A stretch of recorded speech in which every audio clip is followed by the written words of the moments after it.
Okay, we are focusing on the perfect tense, the present, the future, and the past. We haven't tackled this tense as intensely as the other tenses. So now, I do want to point out how important it is that we learn to enjoy learning.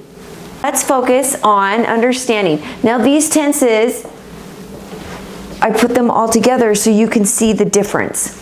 Your simple tense, we're going to use the verb infect in this whole setup right here. So in the simple tense, just your regular base word is going to be infect. And then your progressive, you're using your suffix ing. And these are participles, but you have to use a helping verb. Helping verb plus your ing makes it infecting. That's in the progressive, the continuous action. Now the perfect is your helping verb plus your ed.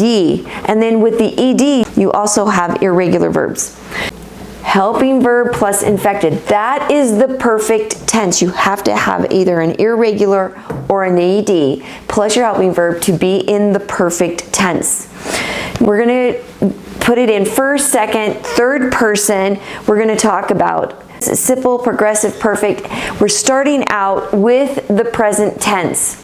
I infect, I am infecting. See, you have to use an auxiliary verb. See your helping verb. I have infected. Now remember, in the present tense, that's where you get a lot of changes with your auxiliary verbs and how your S changes right here. Now, second person, you need to use the word you.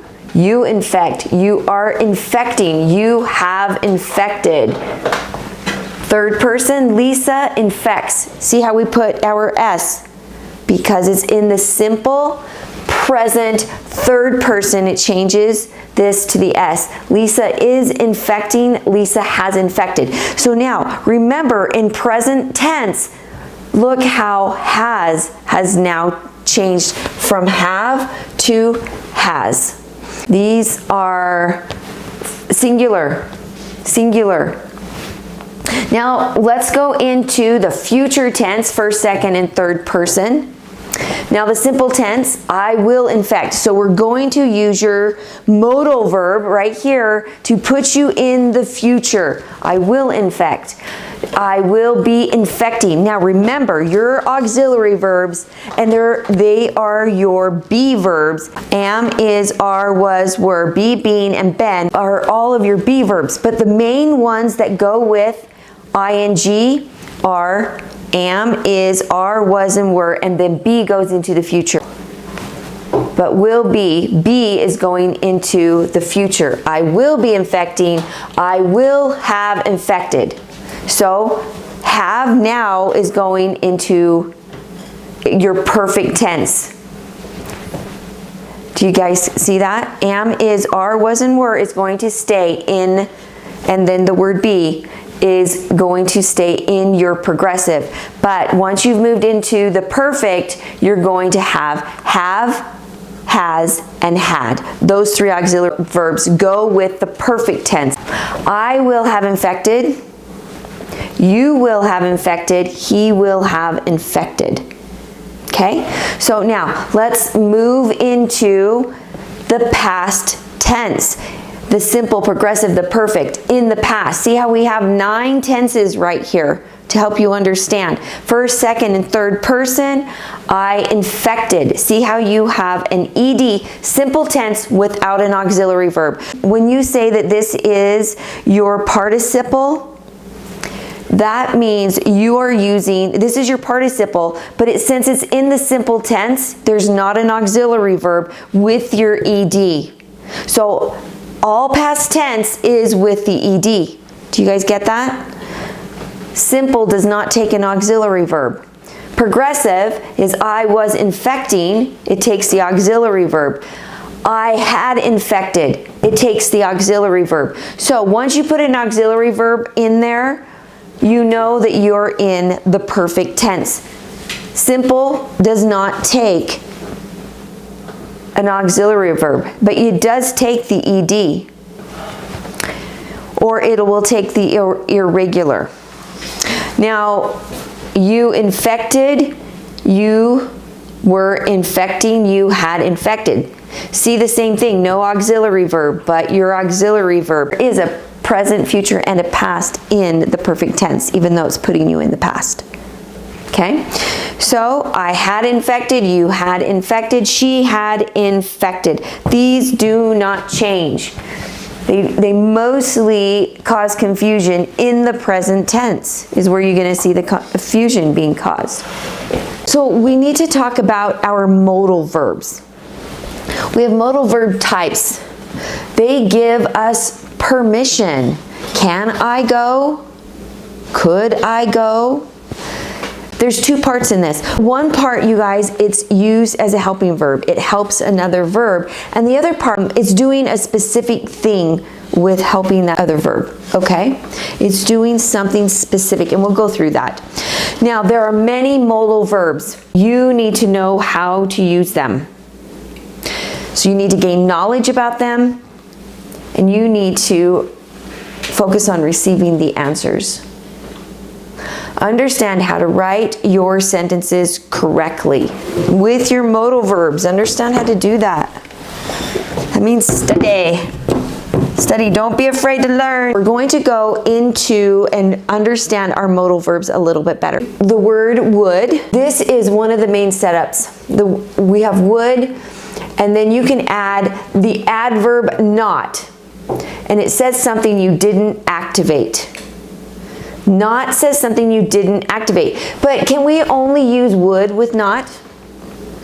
No, we use not on so many of our modal verbs, which causes contractions. Lots of our modal verbs are contracted with our pronouns, right?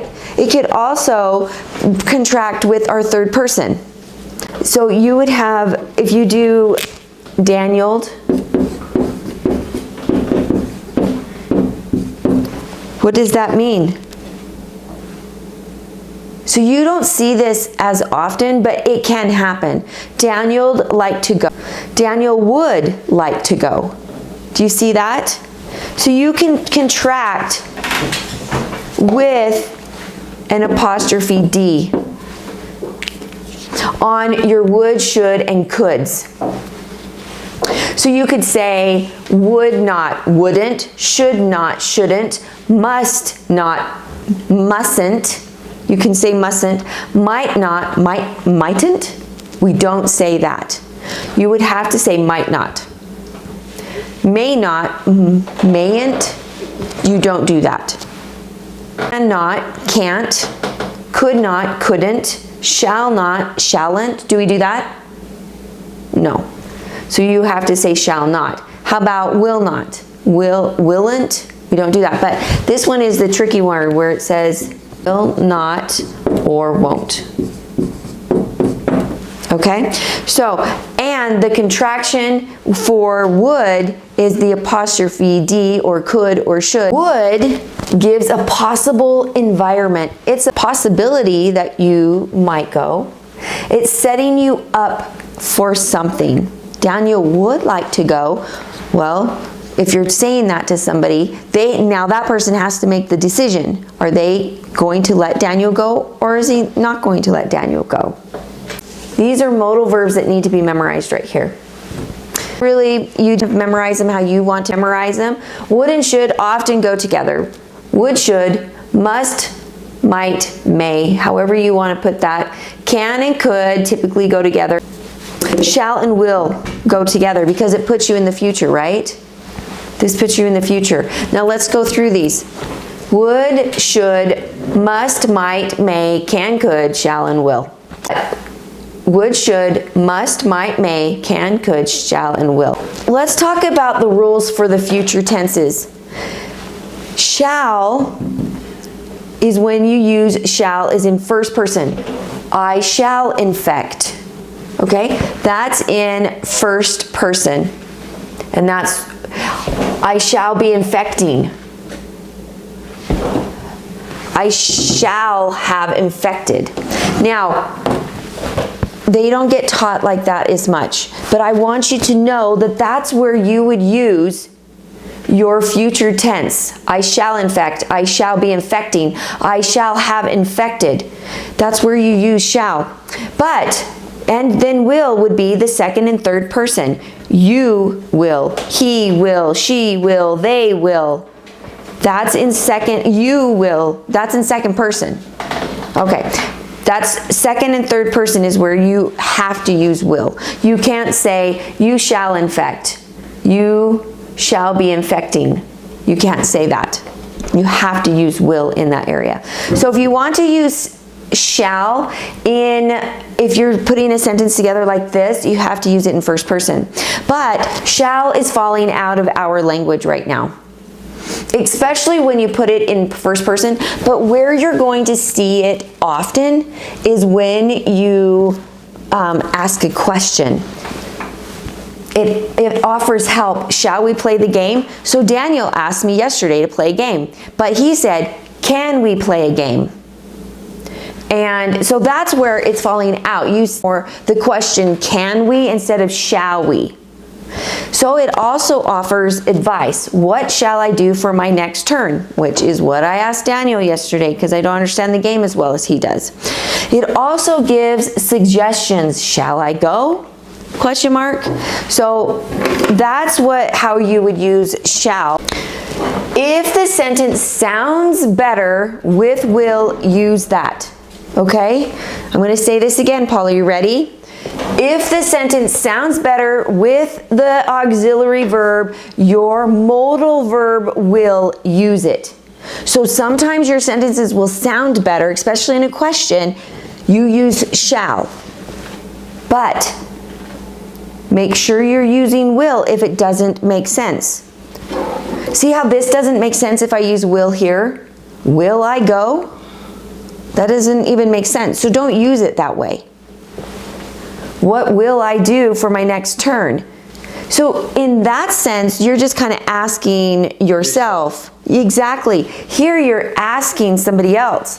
So if it makes sense, use will. If it makes sense, use shall. Will we play a game together? It's not quite asking the right question, even though it puts this. So just make sure, if it sounds better with will, use it. If it sounds better with shall, use it. So most people would say, now see how shall's falling out of our language? Most people would say, what can I do for my next turn? What could I do for my next turn? That's what they would do. Okay, so now look at this modal verb. Could is weak. Strong equals can. Weak equals could. Strong equals can. Something could happen. Maybe it might happen. It's a probability. But something can happen. So see how it sounds different. Weak equals could. We could watch the movie. Something might happen. See, it might happen. But see how can is really strong. We can watch the movie. A strong possibility. If something maybe gets in the way, but most likely I've given you permission now to watch the movie, and if something happened, it doesn't mean it did happen, but it's a strong possibility that it will happen. So the modal verb may. It is not as common as the other modal verbs, but it gives permission. You may go to the store, right? You may go. It gives permission. It is used as a possibility. There's a chance that you can do it. It gives the affirmative. It's a positive word. So the word must means it's necessary. You must go to the activity. Might, it's a possibility. You might go to the activity. And would, we've already talked about would a little bit, but would, it's an imagine. You're imagining things that would happen. Doesn't mean it has happened, but it could happen. You're imagining. And should gives advice. Now, right here, modal equals, it's a word construction. You're putting it in, these are helping verbs. You form words. It's relating to, It puts you in a mood. That's what modal means. It's moods. And these help you set up all the different moods. It's a proposition. They're propositions. It causes amusement. And they're used for specific reasons. So you need to make sure that you're using the correct modal verb for you to get the correct answer. Okay, that's it. We'll see you guys in the next lesson. Bye, everybody. Thanks for watching. Bye.